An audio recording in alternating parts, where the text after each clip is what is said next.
Well, hello everybody. Not sure if there's anybody in here. It's always hard to tell with these sort of things. But if somebody could, looks like there's one person. Let me know if you can hear me and see me okay. That would be spectacular. Well, I make some minor adjustments here. Hold on 1 second. Sorry for the camera jitters.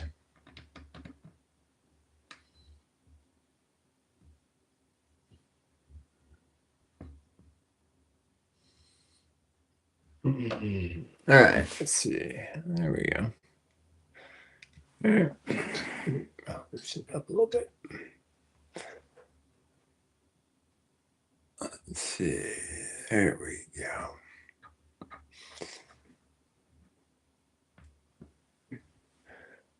Hey, Deborah, how you doing? Welcome, welcome, welcome. I can't tell if my camera's crooked or my banner behind my bed is crooked. I guess we'll just have to deal with it because there are very many straight angles in nature, which has always perplexed me. I understand the reason why we designed our dwellings to be squares because, it's ideal for storing things. But personally, I notice anytime I spend a night in a yurt or, a roundhouse, I sleep better. I feel better. Something about harsh right angles, and the fact that they exist in very few places in nature is I think a bit reason why I don't like square houses so much.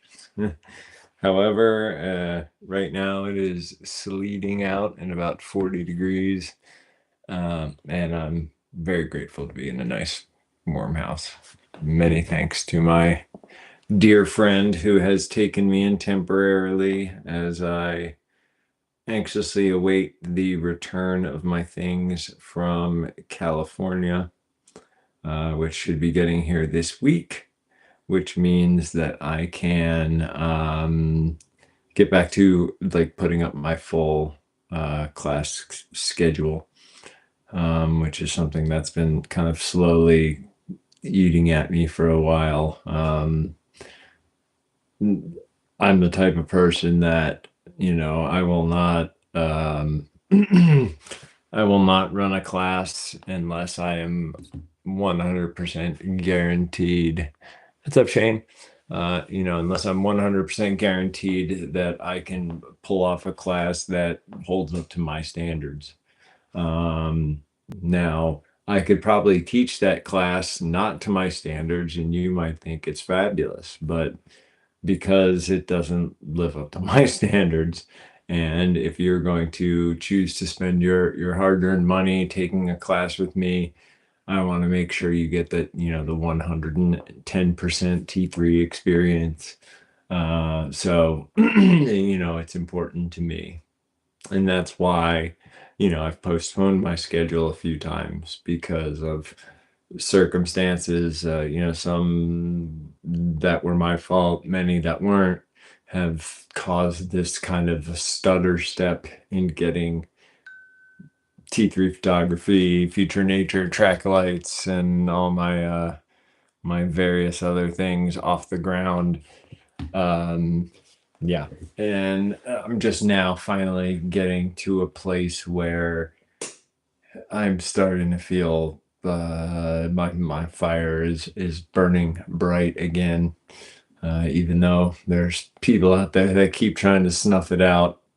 One thing they forgot to realize about us brown men is that we're extremely resilient.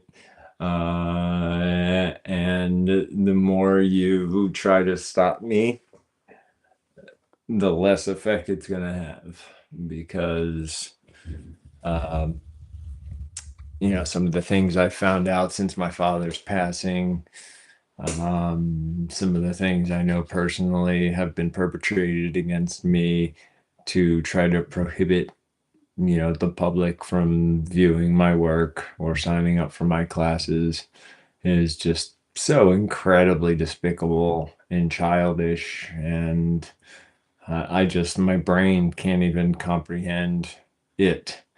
Um, and in all of my works and everything I do, oops, screensaver, in everything I do, I try to embody the way of the caretaker, and I go out of my way to help people.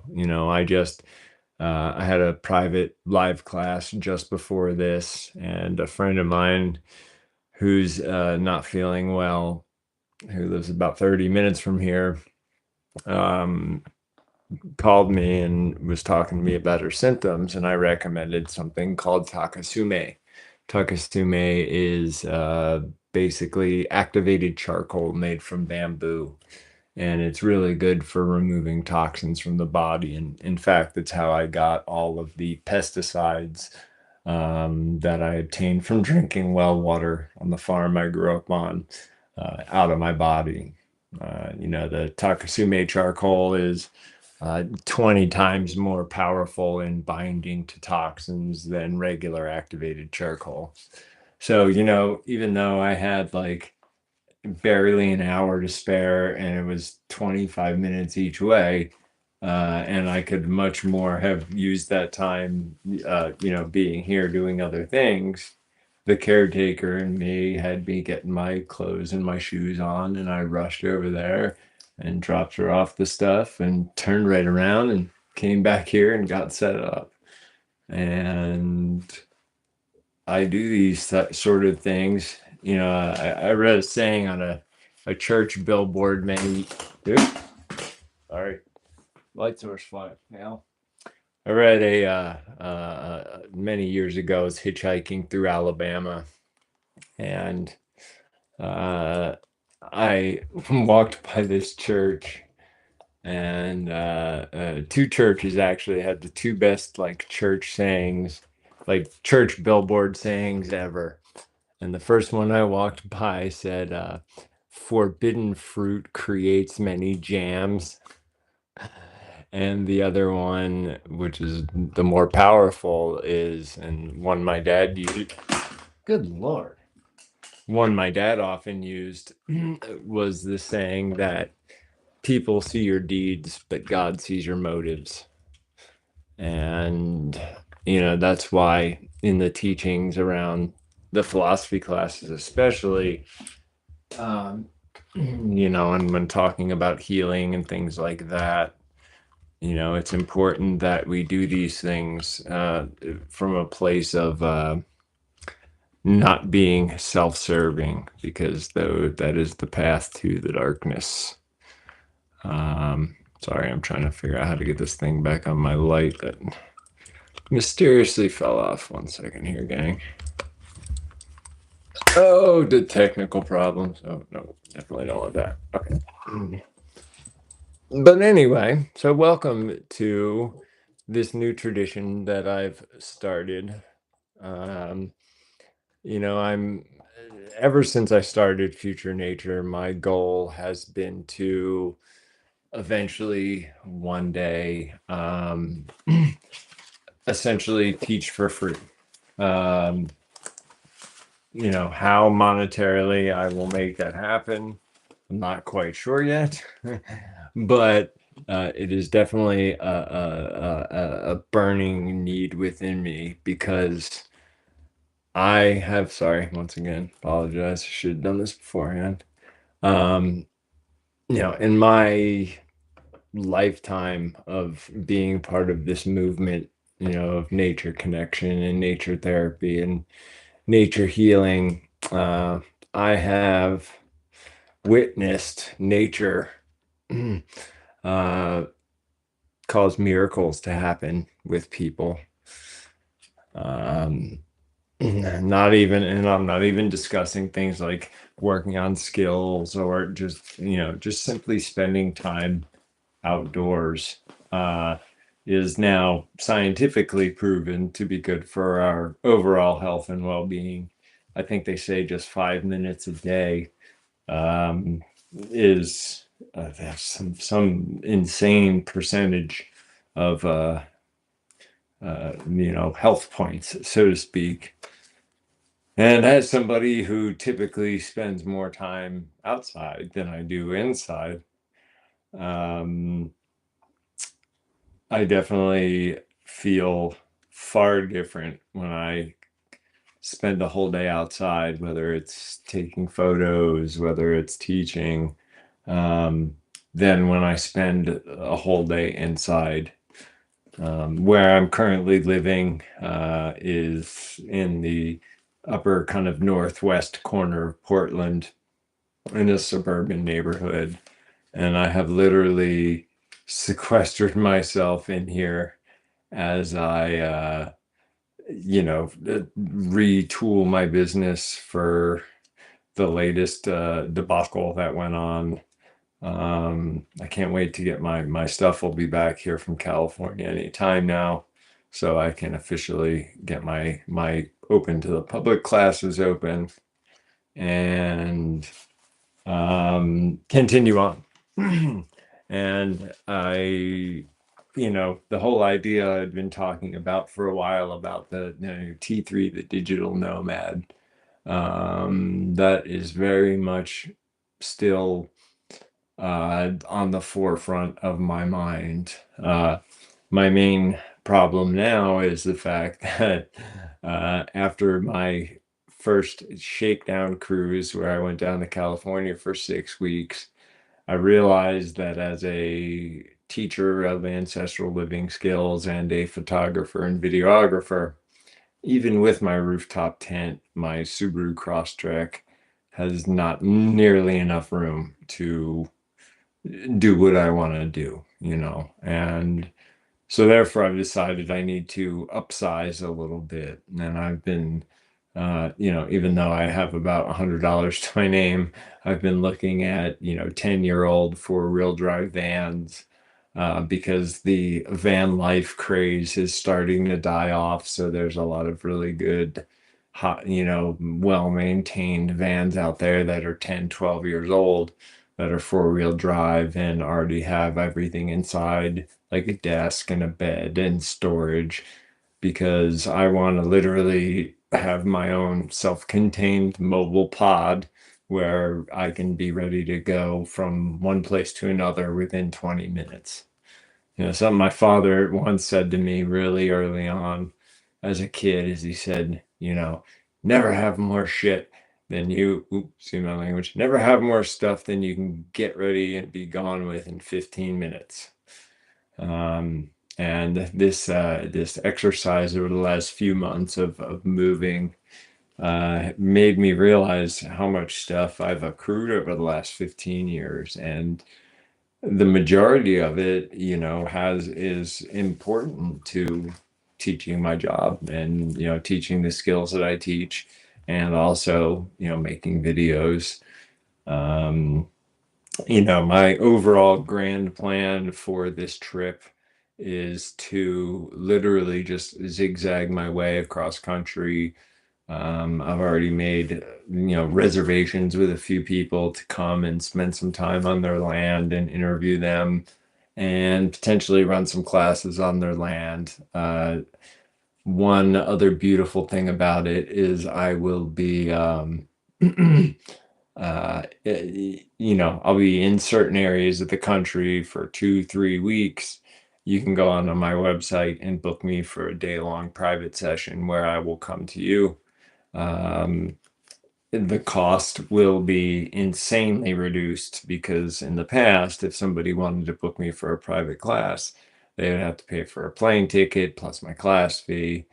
And, one thing, my father's spirit came to me and told me was to, uh, you know, get people back to nature in any way you can. And so I'm going to do that, and I'm going to attempt to do it, as cheaply as possible.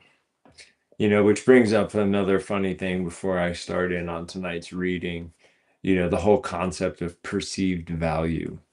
I've it gets pretty disheartening when I go online and I see somebody who's, who I taught how to do bow drill and the basic skills, running online programs with 30 students and making a comfortable living.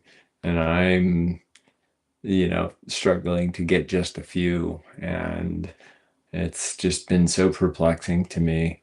Finding out that people have been actively, blocking me online is a possible reason for that. But, it just causes me to fight harder.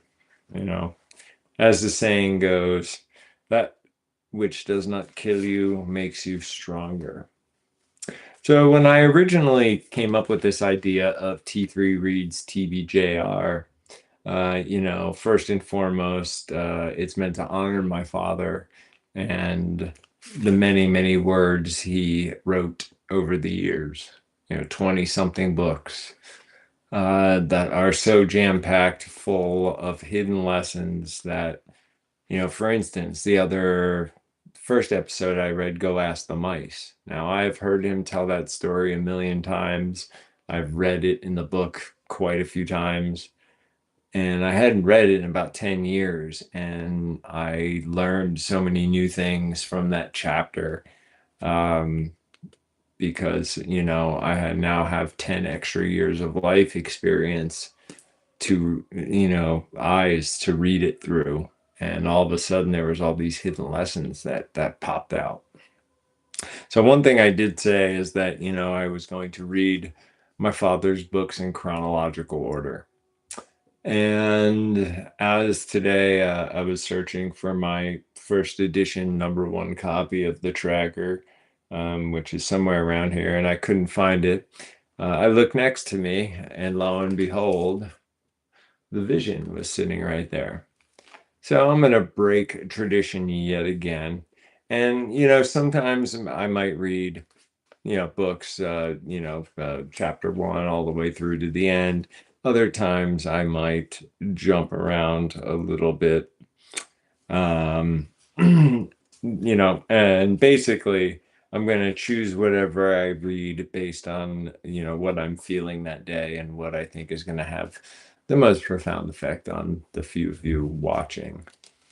One thing that I'm blessed with is that I have the #1 first edition copies of many of my father's books. And when he was with my mom, for those of you, who don't know, my mom, Judith Ann Brown, who passed away about almost 5 years ago now. If it wasn't for her and her oh so gentle way of nagging, there wouldn't be there wouldn't never have been a book, The Tracker. There wouldn't be a tracker school. She recognized that he had this incredible talent and gift and wanted to see it shared with the world. So her gentle cajoling, convinced him to write Tracker, and the rest is history, as they say. So tonight I am going to read from the vision, and the chapter I am going to read is, where did it go?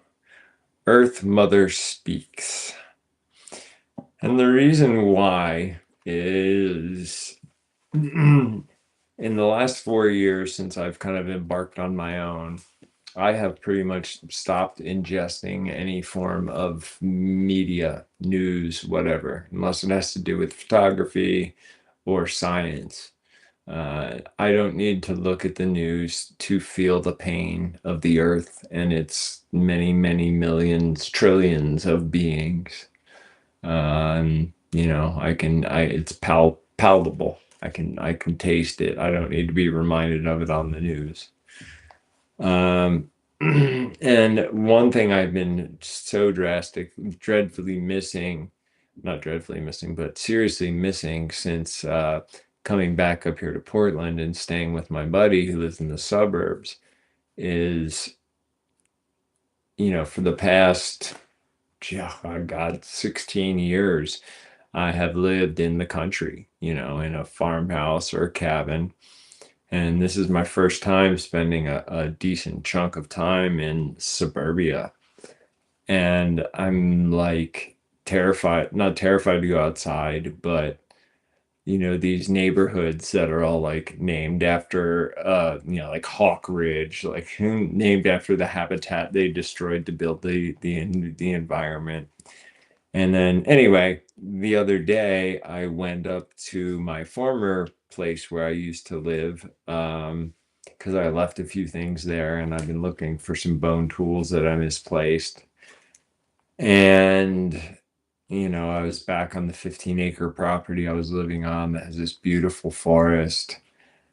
And just the voice of Earth Mother came booming back into my head, just saying, you need to get out more. You need to get out more. And I'm like, I know I'm trying, but I also need to work to try to salvage things and make my vision come to life and do my dad proud and teach from the place of the pure vision. So just bear with me, Earth Mother. Give me a little more time to deal with some of this stuff, and then I will be out enjoying you very much. So, Earth Mother Speaks. The Vision is one of my favorite books of my father's.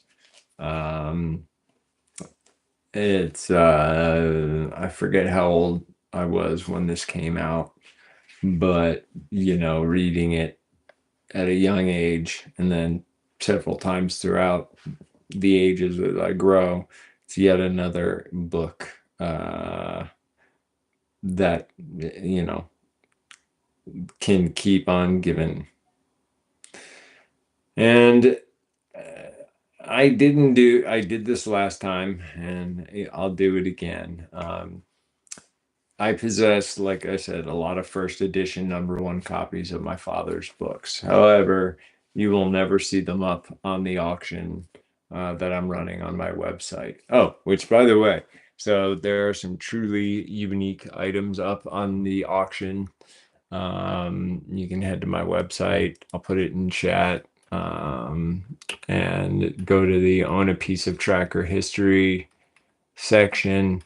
This week I have two uncorrected, fresh off the dot matrix 1980s printer pieces of writing on my father's. One is the Lawns chapter from the Field Guide to Awareness, and the other is a shorter one. It's 3 pages, and it's the Why This Book section. And to like hold this thing in my hand and realize that it literally went from his keyboard, his computer, print out and stapled, and I have this thing that very few people have held, very few people have read, and would make I wanted to go to a good home where it's going to be appreciated and shown in the proper way. Before I read, I do want to read the dedication that my father wrote to my mother in this book, because without my mother, as I mentioned, there wouldn't have been a tracker school. There wouldn't have been a me. She's half of the T3, and even though I've, had 2 other stepmothers, Debbie and then Mama Bear Celeste, who have all, left their, incredible marks on my father's legacy.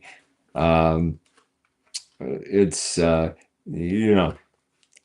my mom was an amazing woman and, did a lot. We all owe my mom a lot for basically gently nagging my father into producing books.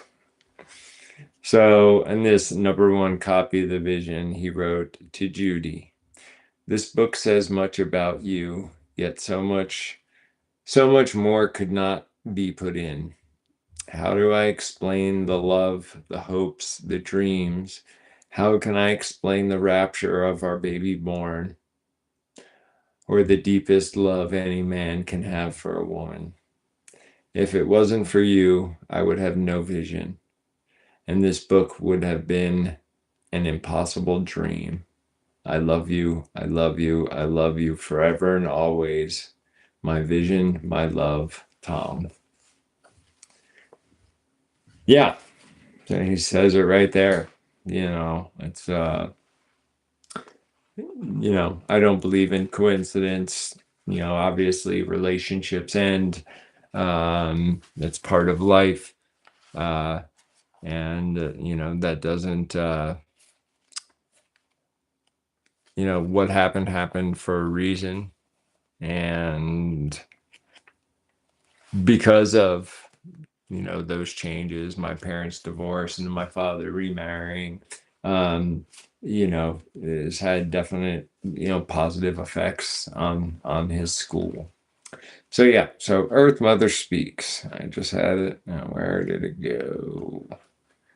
A lot of these books I'm trying to be careful with because they are first editions and this one's kind of falling apart. Where the heck did you go? Just had you marked.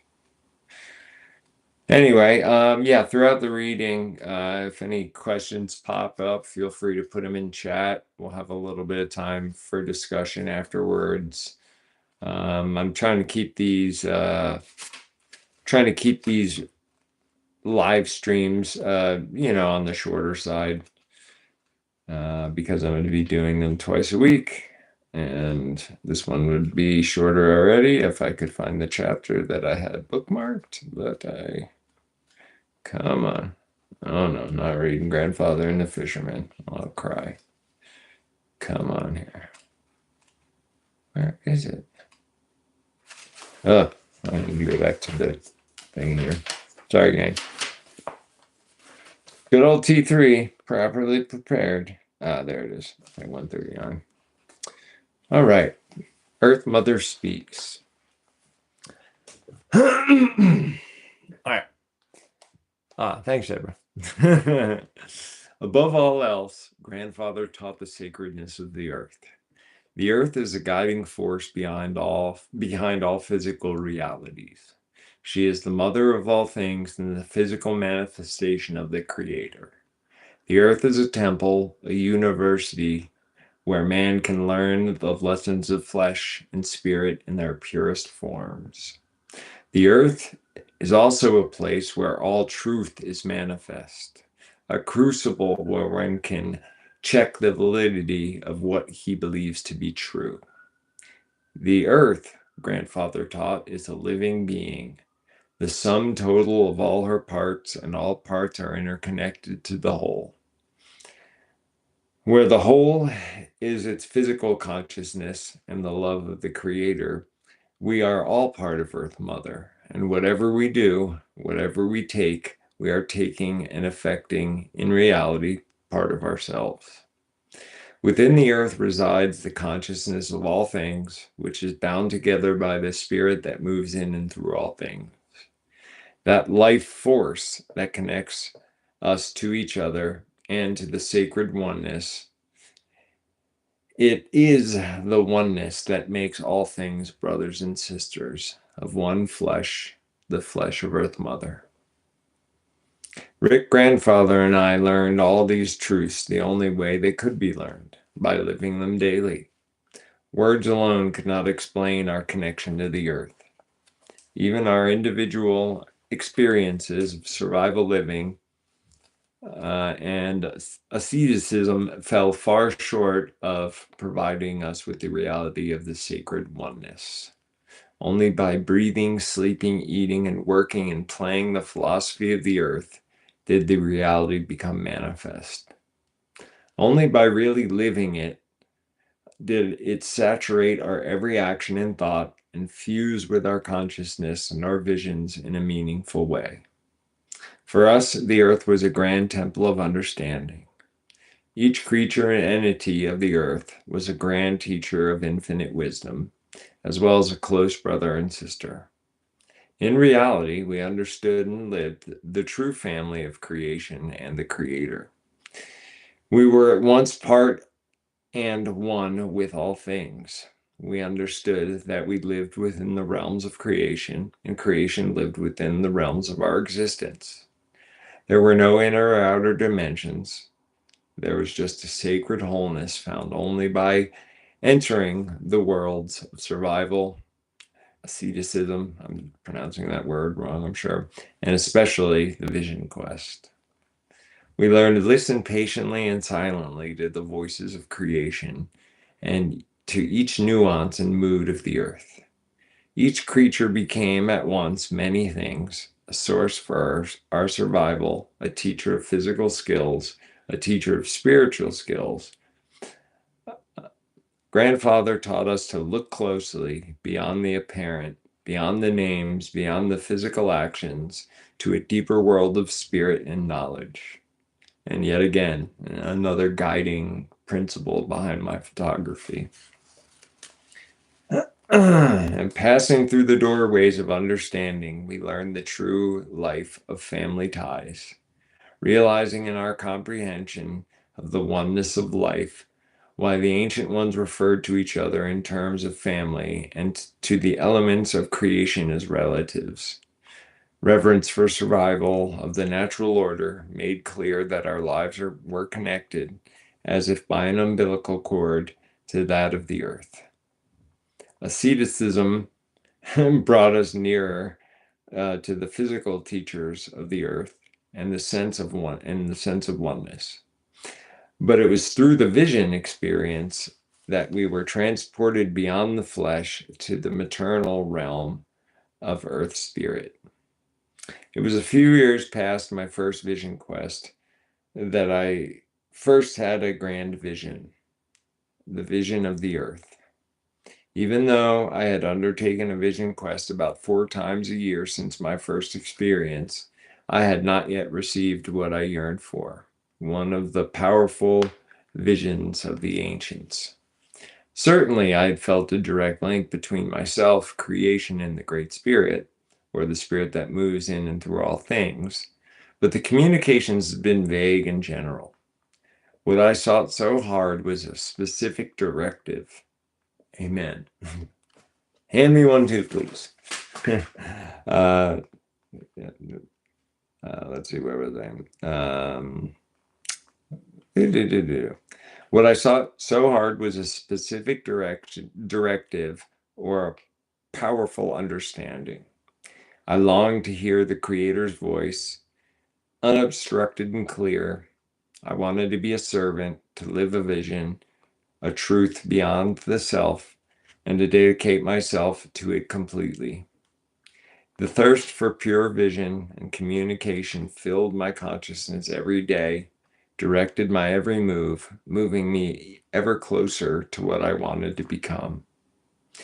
The Earth vision did not come during the time of an actual vision quest, but during a short hike I was taking it into the inner recesses of a large swamp.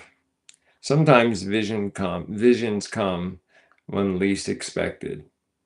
Very true. But only to those who have already undertaken many quests. I was moving through the swamp toward its center, where there was an island of high ground.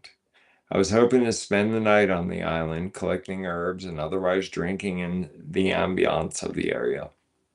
As I approached the island, I sat down on a fallen cedar giant to rest, and suddenly the ground surged and contorted beneath me like a moving animal. I fell forward at the cedar log, clinging to it like a cork on a wave. Tall cedars groaned as they swayed with each ripple. Sounds of sucking and splashing emerged from the swamp, and I instantly realized that I was in the middle of an earthquake. A quake was a near impossibility in the Pine Barrens, but there I was in the middle of one huge rumbling. The surging of the earth began to slow, and a few feet in front of me, the brush on the island began to part. As the earth finally came to rest, the brush formed a long, dark tunnel to the island. All was quiet as before. No damage had been done except for the tunnel. I should have known that this was no real earthquake, for I had listened to the birds and watched the movement of the animals, and nothing had changed as it would have had after a quake. I sat for a long time looking around, trying to understand why there had been no damage. I could feel the fear deep within me, fear of such awesome power and of the potential of being hurt or swallowed by the earth. I had heard horror stories of what the earth could do when she moved. I certainly didn't want to become a statistic. A long time passed before I felt it was safe to get off the log. Cautiously, I walked towards the tunnel in the brush, concerned that it might hide some fissure in the crust. I meandered up the tunnel towards the center of the island. Everything looked in place, even the parted brush remained unharmed, right to the very roots. I tried to come up with a logical explanation, but my heart rejected all of them. Deep inside, I knew it was more than just a physical occurrence. The intensity of the events around me foretold of a spiritual reality. Once it dawned on me what had happened was in good part a matter of the spirit and not merely physical, I began to see all around me with a spiritual consciousness. Everything was not as it had been before. It was as if things were out of normal context, flowing in some separate reality. It wasn't anything I could put my finger on or describe. It was just a sense that all was not in sync with physical reality, that the upheaval more than moved earth and parted brush. As I approached the clearing in the center of the island, I noticed that a few deer were feeding at the distant edge. I slowed my pace, but I didn't stalk. I wasn't interested in deer as much as unraveling the mystery of the quake and subsequently gathering the herbs for grandfather. As I walked to the center of the island, the deer remained motionless, watching me, but never moving to cover. I sat down in the sun and placed my collecting bags on the mossy earth. It felt good to relax in the sunshine with the soft carpet of moss to cool against my flesh. Bird song was vibrant and very close, and insect choruses mingled with the voices of several frogs to create an overwhelming symphony of music and motion. As I looked up from my bags, a deer stepped close to my face and licked me on the nose. I froze into absolute stillness and excitement welling up within me to a point where it could barely be managed. Surely this deer could not have known I was a human, or it wouldn't have been licking my face again and again. Out of reflex, I pushed him away gently, as if he were a pet, but he came back for more. Without thinking, I reached up to scratch him behind the ears, while watching the other deer boldly approach me. It was then that the shock and realization of what I was doing struck me. For a moment, I tried to reason out why the deer were so friendly, but the mere process of reasoning seemed to spook the deer. So I abandoned all thought and began to play with them wholeheartedly, running, jumping, and petting as each opportunity presented itself. Birds, squirrel, and rabbits also joined the play, all without any signs of fear. But then, suddenly and without warning, alarm gestures went out, and they were gone in the burst of terrified motion. Something outside the island had frightened them. I was sad and angry all at once. For the first time, without persistent coaxing, I had played with a number of animals without fear. Now the magic had ended, and the mix of anger and disappointment flooded me. I too could sense a danger coming, just outside the swamp. In a few moments, I could hear the roar of engines and tires grinding deep into the dirt. Voices could be heard as the engines fell silent, followed by the crashing of brush as people pushed through the swamp towards the island. I was torn between running and fighting, but I froze where I was, unable to flee, as the first man crashed into the clearing. He was covered with dirt and mud and carrying a case of beer and an axe. Sounds like my perfect survival items. Several other people followed, carrying more beer, more axes, saws, and food of all sorts. The stench of the beer mixed with the sweat and fuel filled the air. Cans were open, garbage strewn everywhere, live trees cut and burned. Within moments, the pristine area had been turned into a dump of destruction. They didn't notice me, even when walking nearby. It was as if I wasn't there. I watched them for several hours, drinking and partying and paying no attention to the area they were defiling. I know they were all of legal drinking age, but I couldn't understand why they were coming here instead of going to a local bar. A voice broke the confusion, saying, "It is because they need..." This one's tough. "It is because they need the purity and freedom of the wilderness, but do not know what to do with it when they get there. So they drink and destroy, doing all things that are familiar. To act otherwise would leave them alone and afraid. For if they slowed down and paid attention, stepped outside the noise and confusion, they would have to face the lies of the flesh." I turned to see where the voice was coming from, but there was no one around. Not that close, anyway. It was a gentle voice, soft like a whisper, very feminine, very comforting. I yearned to find its origins, but it was all around me at once. The voice spoke again. I looked around for its maker. People have lost their connection to the wilderness, but desperately need its power. They have strayed from the earth and all the purity of creation. Their souls are so desperately searching to fill the void. At once the earth intrigues and nurtures them, but there is also a fear of the solitude and peace. They hide behind their toys and gadgets, whether to play or of religion, for they need some of their external distraction and reality to hold on to. That way, they will never be forced to confront themselves or the lives of their or the lies of their fleshly lives. The voice continued. They come to the wilderness as aliens, and like a disease, they drive the very animals from the forest. They find freedom here, but cannot confront that freedom. They find peace and solitude here, but choose to know it not. They leave behind pockets of destruction and the litter of society as a flag, a monument, and banners their conquering. Yet they can never conquer creation. For in conquering the wilderness, they must conquer themselves. To conquer themselves, they find themselves. And in that discovery, cannot and will not conquer wilderness. How can I teach them? I asked. Some you can reach, more you cannot, the voice said. Their fear is too great, their insensitivity too strong. Their belief in external riches far outweighs any promise of spiritual fulfillment.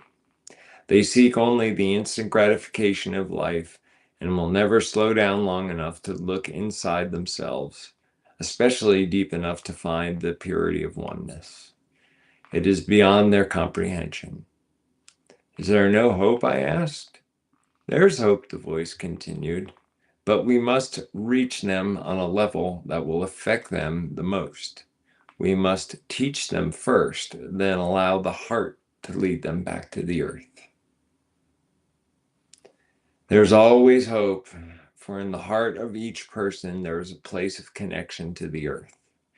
You cannot force this change on them with hatred and violence, only with patience and love. But how can I contain my rage? I asked the voice. How did you treat your toddler cousin who broke one of your best skulls? With rage and anger?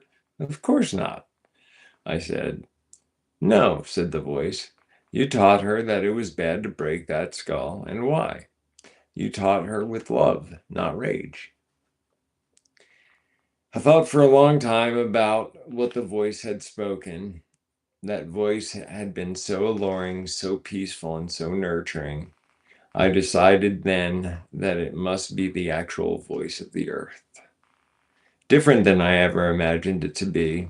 I walked to that area that the people had trashed, and I picked up all the garbage, then lay down to rest. I had done that so many times before, yet it produced no visible results. The people always returned and trashed the area again, and it seemed as if they were content to sleep and play in their own garbage. The voice came again. They sleep and play in their own garbage here in the wilderness as they do back in their homes. The waste of society is strangling itself. How can you expect them to do differently here? Will mankind ever know from his garbage will mankind ever learn from his garbage before it is too late? I asked. The voice did not answer right away, but I could feel the earth's vibration beneath me. Man does not understand the laws of creation, she said, and feels he is above all things and all laws. Modern society wrongly believes that if a society is not living up to modern ways of life, then it is suffering. Modern man does not take into account whether people are happy and content, for he believes that if people are primitive, then they are suffering. Thus, modern society tries to change any primitive people and bring them modern farming, industry, and new values. Modern society cares not for its methods, are in conflict with the natural laws about the primitive people live by. Eventually, the new society will fall to starvation, disease, or drought. Many will die as the natural order seeks to reestablish its balance. Man overlooks the real reason why this happens, then blames it on error in the natural world.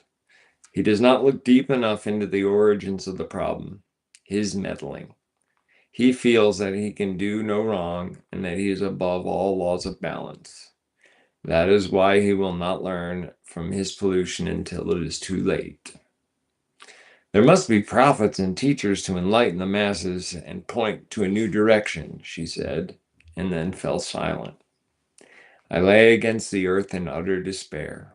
I should have confronted the people who had trashed the island, but instead of just picking up the garbage and remaining out of sight. I had been afraid of that confrontation because I knew they would not understand me and would mock my concern, and as so many others have done. I could have been violent, but as the earth said, there is no wisdom in violence. People shown violence become violent and know only violence. I was so frustrated not knowing what to do or even where to start. I knew that I had a lot to learn before I could do anything. But what was stopping me from trying now? As I hung my head towards the earth, I was jolted awake by the terrified scream of a woman. As I craned my neck around to find the origin of the sound, 1,000 images all at once hit me like a cold splash of water. There on the ground, only a few feet in front of me, lay my own mother. She was badly beaten and dying. Blood poured from her gaping wounds, and all around her lay rotting garbage, twisted metal, and vile chemicals. I tried desperately to get to her, but I was held fast to the ground and I couldn't move. I heard someone coming in our direction, and I began to yell for help, but there was no response. The footfalls kept coming as before, unchanged. An older man, wearing a business suit, came walking up the trail towards us carrying a bucket. As he came close to my mother, he stopped for a moment, looked around sheepishly, then poured the bucket of chemicals all over her. Enraged by this action, I shouted at him to stop. I tried desperately to pull myself from the ground. He paid no attention, but kicked my mother hard in the face. Blood poured from her mouth and nose. Cries of pain faintly came from inside her. I heard other voices coming, and again I screamed for help, but as before, there was no response. People began to pass me. Some kicked my mother, some bit huge chunks of flesh from her, others busted her legs and arms, and still others threw garbage upon her in all her pain and suffering. She kept looking at the passing people, loving them, even though they continued to beat her. She desperately tried to touch each, but none paid attention, except to beat her more. More people came up the trail. A never-ending stream of beatings became more violent. Some urinated on her, others smeared feces in her face, and still others injected vile liquids into her veins. She looked towards me, begging, pleading, in hoarse whispers for my help, but the ground held me fast. I could see her slowly dying, and still the surges of people continued, and no one paid attention, except for a few who did nothing more than to shake their heads in pity, then walk off. Some never noticed that they stepped on her hands and face. The masses stopped coming for a moment, and I looked at my mother lying there. Tears filled my eyes, and my body shook with rage, every muscle straining to tear free of my bonds.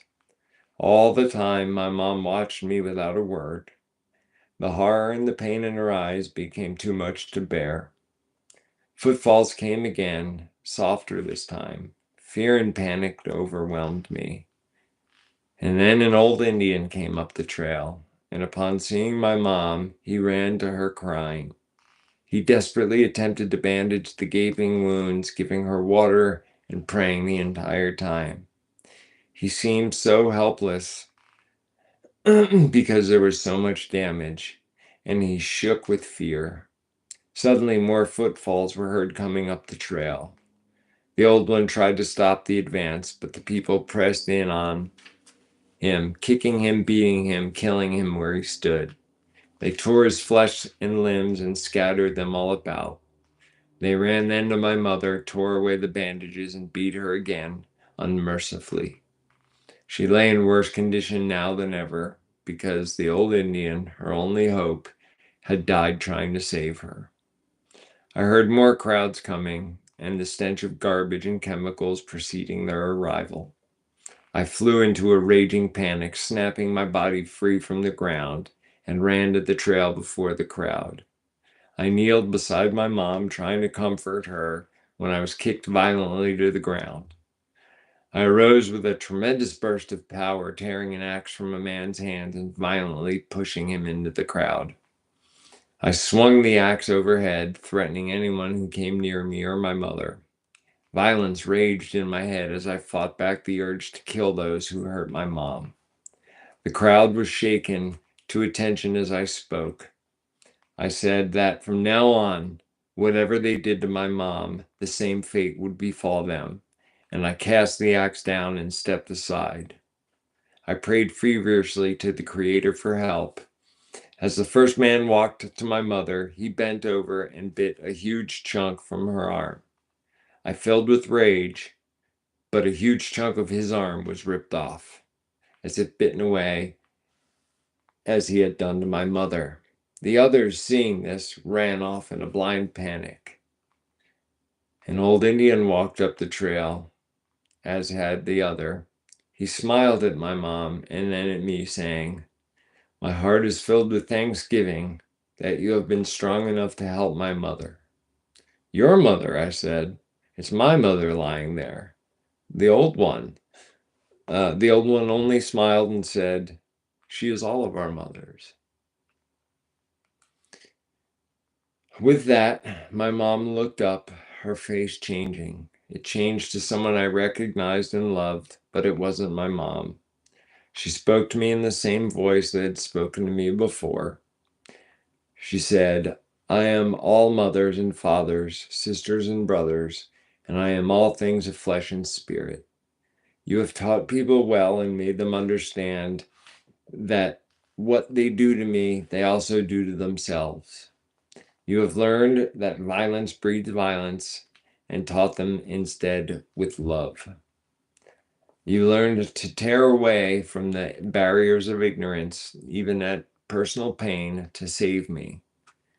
And in me you have seen your mother, and you love me as you do your own mother. Save me then, grandson, as you would your own mother. With this, the old Indian handed me an eagle feather. Then both disappeared into the ground. I came back to consciousness, still sitting on the old cedar log in the swamp. I looked around and realized that it must have been some sort of dream, a very real dream at that. It was then that I noticed that I was holding the old eagle feather. I had had a vision. I was so shaken up, not only from having a powerful vision, but also from what the vision had taught me. I ran through the brush to the center of the island and found it as pure and untouched as if no man had ever been there. It was then that I found the romping deer tracks interspaced with my own. I also noticed blood near the path, and I was confused. Surely I hadn't moved from the log. How then could I have also been there in the center island? I understood that the grand visions could work on both spirit and flesh, but I could not understand how I could be physically in two places at once.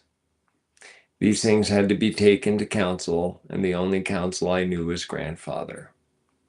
As I entered camp, grandfather said matter-of-factly, "So, how was your talk with Earth Mother?"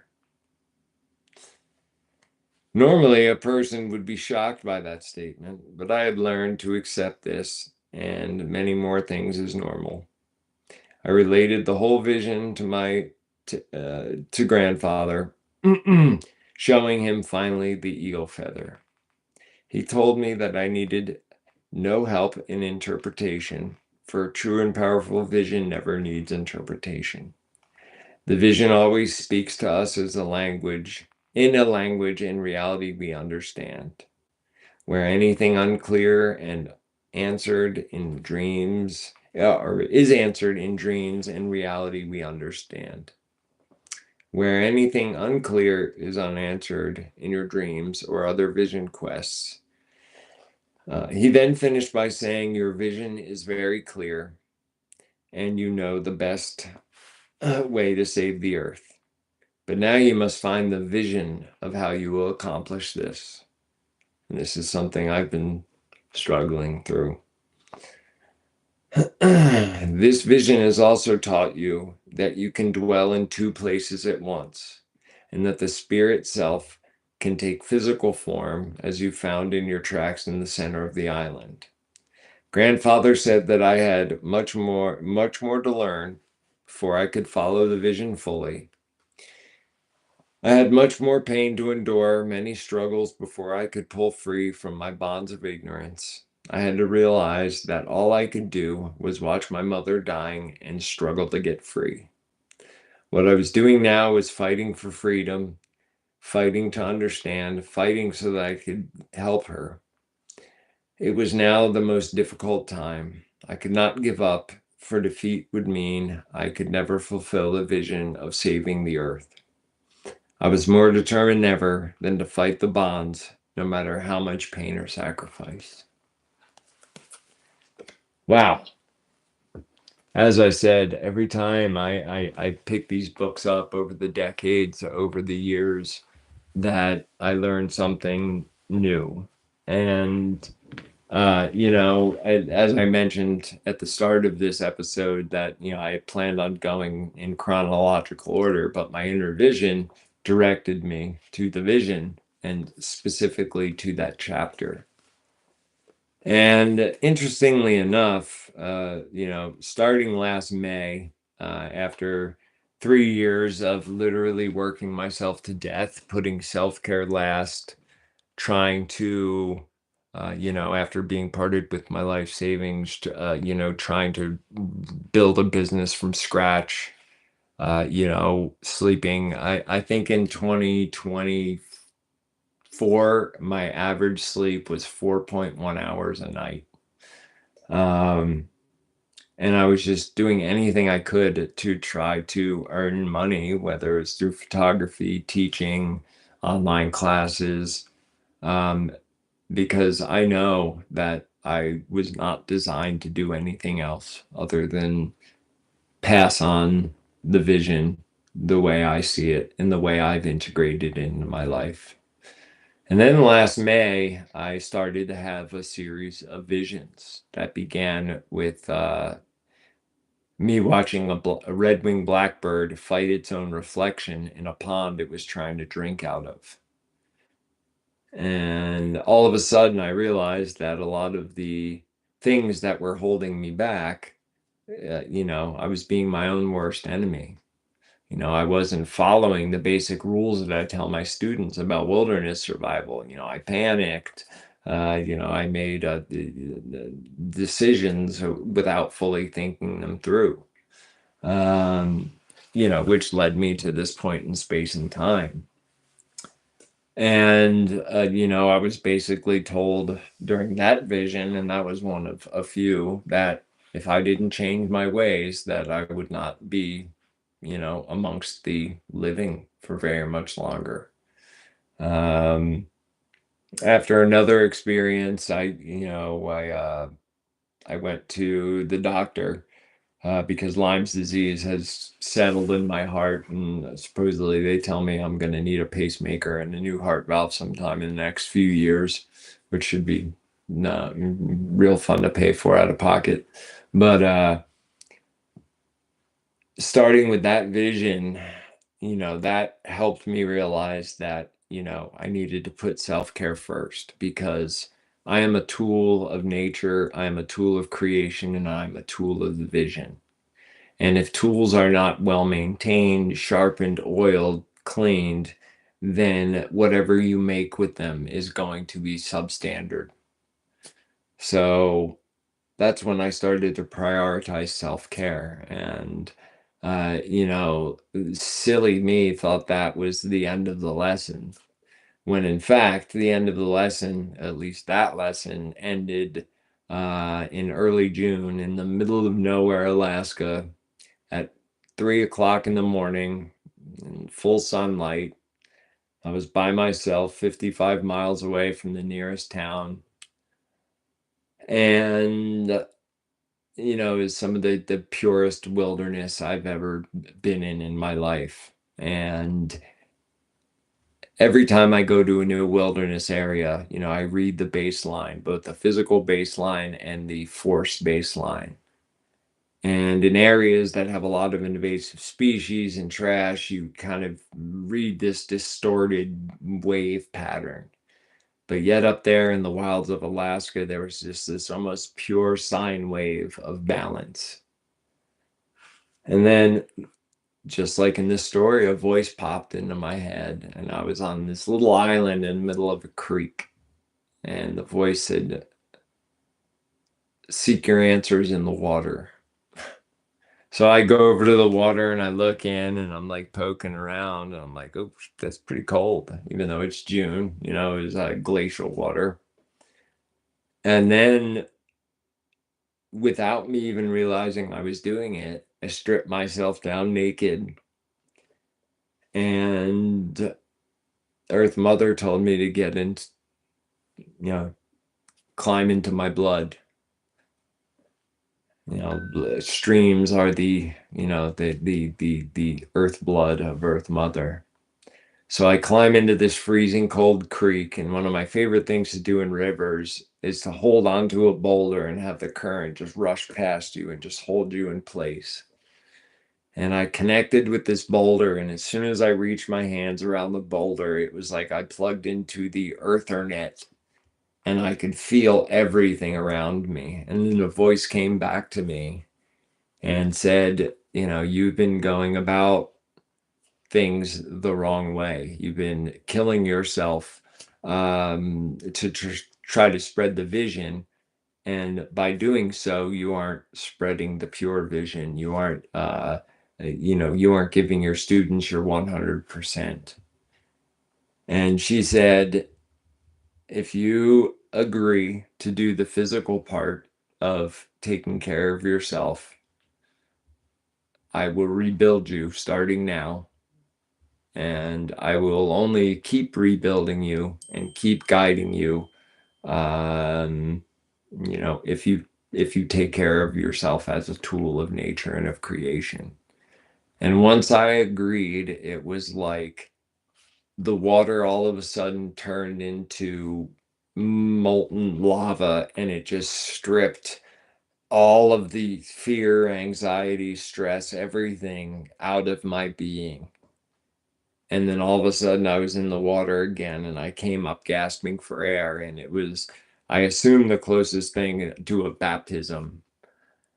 And I climbed out of the water and sat there for a minute, and the earth thanked me for, my lifetime of trying to lead people back to nature, and then told me that my work hasn't even begun yet. And that was this past June 3rd.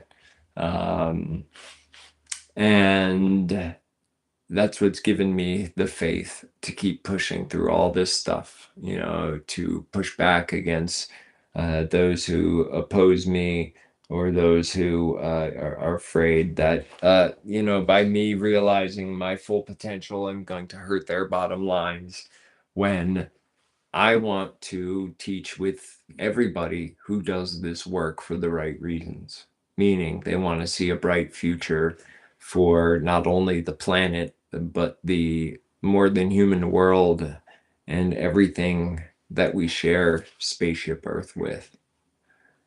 And the way the caretaker figures heavily into that. So every day I go out, I try to be the change I want to see in the world. I'm nice. Even if I'm in the worst mood ever, I'm nice. I'm friendly. I hold doors for people. I help people with things. And by doing so, you spread that seed of goodwill, and that person will carry that throughout their day and pass it on to other people. What do they call it? Critical. I forget the name of the term, but yeah, that experience in Alaska, was so incredibly powerful. And I was also gifted with this new tool of just being able to go to a place, whether it's a new forest or a new piece of land, and, almost like reading, like lie detector machines where they get the thing go up and down. Like in my head, I get this sine wave pattern of the area and what's wrong with it, and what I can do in the time I have in that space to make it just a little bit better. That's why I spend a ton of time driving around picking up trash, and I'll end tonight on a quick story of when I lived in Florida. This is one I've told before, but one day I was going to launch my kayak near this bridge that was full of good fishing. And as I'm kind of rigging my line up, rigging my rod up, this couple pulls up in a pickup truck next to me, and they get out of the car, and the husband grabs his rods and his bucket and goes to walk up on the bridge. And then the woman proceeds to open all four doors of their truck and just take all of the trash and throw it on the ground. And at first, I was like ready to go rage a Hall 9000. And then, a voice came into my head and said, by essentially conveyed to me that by being aggressive, being angry, wasn't going to do any good and wasn't going to teach the lesson that needed to be taught. So I tamped down my anger, and as soon as she was done, I went and collected all the trash that she had thrown on the ground, and I grabbed the trash bag from the back of my truck, and I put all the trash in the bag, and I put it in the bed of my truck. And I smiled at her and waved and said, "Have a nice day." And then I drug my kayak to the beach and paddled off and went and hung out with manatees. And I think I caught a pretty large snook that day. So, that's why I say, people see your deeds, God sees your motives. Anytime you have the ability to help somebody in any way, do it, because that is spreading. And there's far too few people in this world that are true caretakers that do things without expectation of payment or anything, or profit, um, which can be both good and bad things. That's why people constantly say that I underprice my classes. And personally, I price my class. I think they're too expensive because, as I said, I want to give away the stuff that's in my head. But I do need to make money to live. So that's why I try to keep things as low as possible. And then, but, to the average public, they equate the dollar amount with how good something must be, when nothing could be further from the truth. You know, take those fancy Yeti coolers that you pay $500 for. You could buy the same exact cooler that's made in the same factory but has a different brand name on it for less than half the price. It is the same thing as a Yeti cooler, hundreds of dollars cheaper, but people will still buy that brand name, because they equate it with being better. Um, so yeah, as I've kind of moved into this latest phase and going through all this memorabilia as I prepare to build this digital tracker history museum, so many things have come into sharp focus with me, and I have so many new tools to work with. And now I just need to figure out a way to get them from my brain and my mouth into y'all's heads. And that's what I'm going to continue to do until the day I take my last breath. And, I'm going to continue to do these, this YouTube live stream, T3 reads TBJR, Mondays and Fridays, 5 p.m. Pacific. And like I said, sometimes I may read, chapter, and then next week I'll read the following chapter, but sometimes I might skip around depending on what inner vision tells me. But does anybody in chat have anything they want to say, add, or questions they might want to ask before we wrap it up for the night? Oh yeah, I had started to put the web address for my website, so you can go check out the auction items for this week. So with the auction, if you're not aware, I'm currently auctioning off the original illustrations from my father's field guides that I have, was entrusted with many years ago. And in fact, I had never planned on selling them until my father came to me in a dream and said, by parting ways with these, not only will people lovingly display them and show them off, but I can not only help my own business, but I can give back to my roots, which is the primitive camp and the Pine Barrens. So, for instance, this week up on auction, I've got this right here, Why This Book, which is the kind of opening of the Field Guide to Awareness. It's only 3 pages long. And this is literally the first copy that came off my dad's printer in whatever year that book came out, uncorrected. Um, and along with this, I also have printed out on the same day the chapter called Lawns from the Field Guide to Nature Observation and Awareness. Some other ones I'm auctioning off this week. Good old steam pit drawing. Oops, sorry. I'm auctioning off a what I call a track pack, which is several different drawings of animal tracks. You can pick up the whole package for a certain price. And then on the backs of them all, they have all his writing and gait patterns and things like that. And I also, one of my favorites, and I was actually amazed that this one didn't sell last week, is I'm not sure where it is right now, but the drawing of the double figure four trap that is on the Field Guide to Wilderness Survival, where you have the two figure four traps and the branch that the animal pushes through. I mean, this drawing is so, I scanned it in at as high a quality as I could, and it still doesn't show all the detail of how beautiful this drawing is. And then one other thing I'm auctioning off this week, which is a true piece of tracker history. Here is the first ever drawing of what would become the tracker knife. And this letter is dated June 8th, 1981. And it was my dad had gotten in touch with a local knife maker, and they sat down and drew out some designs. And this is the letter that the knife maker sent back with his sketch of what the original tracker knife was potentially going to look like. And it looks quite a bit different than the one we're used to. And I think we can agree on that. So this I actually put up for auction this week because several people have been asking about this.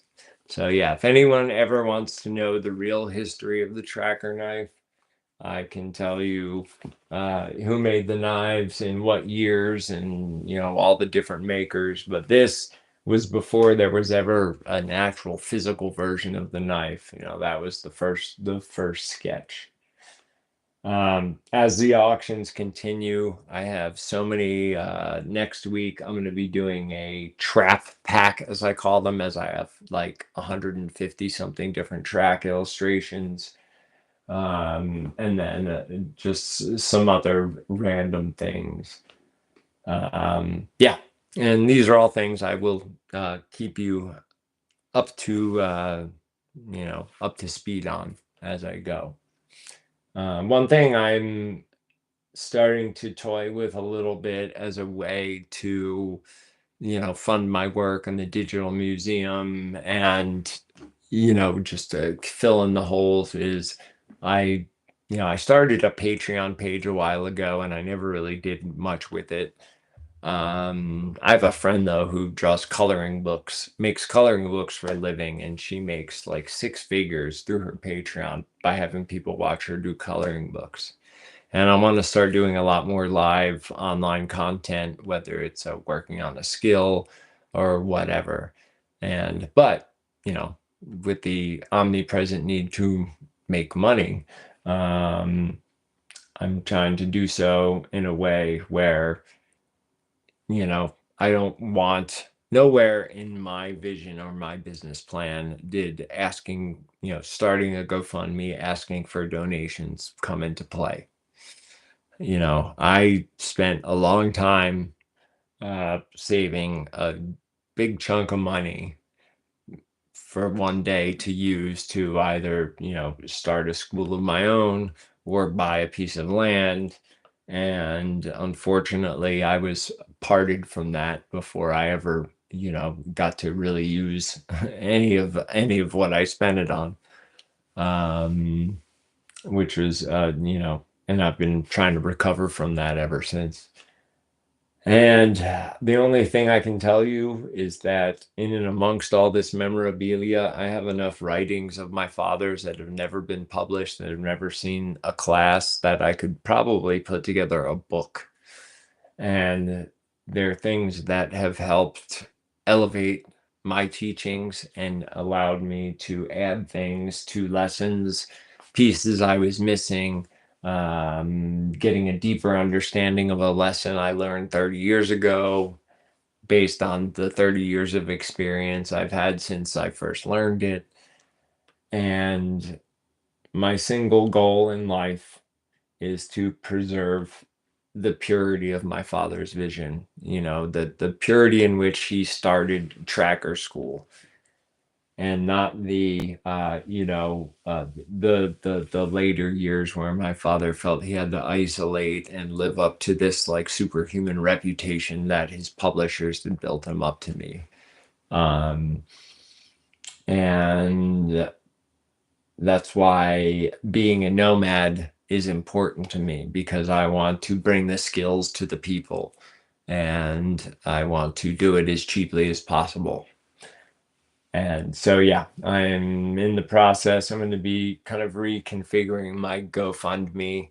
But honestly, as I said, I don't want handouts. That's why I always give away something in return for people who give me donations. And you can donate through my website, through my Venmo. Um, Depending on how much you donate, you could get anything from a bow drill kit to a 2-week long private class with me. Um, so, those little bits of money keep me going as I work through this stuff, as I learn new skills. And I cannot wait till the day when I can afford to hire somebody to do all the office stuff that I really dislike, so I can go back to being fully creative. And in closing, I'll announce that as soon as I'm done here, I'm going to go down and I am about to film a 5-part video on how to be better at stalking and movement. It's going to be an educational series. I'm going to do everything from give you exercises to work on balance and things like that. So yeah, you're going to see a lot more videos coming from me like that as well, as I try to figure out this crazy algorithm. I don't understand why somebody posting, a video of a cat gets 3 million views, but I post information on a skill that could save your life and I get 200. Who knows? But anyway, so yeah, I just want to say thank you all for being here tonight. Once these are over, the recordings go, right there in the live section. And yeah, I will schedule the next one for Friday at 5 p.m. And also, I will be doing a live event through my website soon, through Zoom, so we can interact more as well. So stay tuned for those. The best way is to sign up for my mailing list on my website at trackalights.com. And yeah, as far as the auctions go, I'm giving 50% back to, preserve things back east.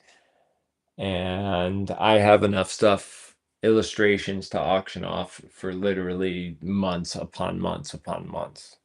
And if there's a specific drawing you may be interested in, send me an email and, I'll try to find it for you.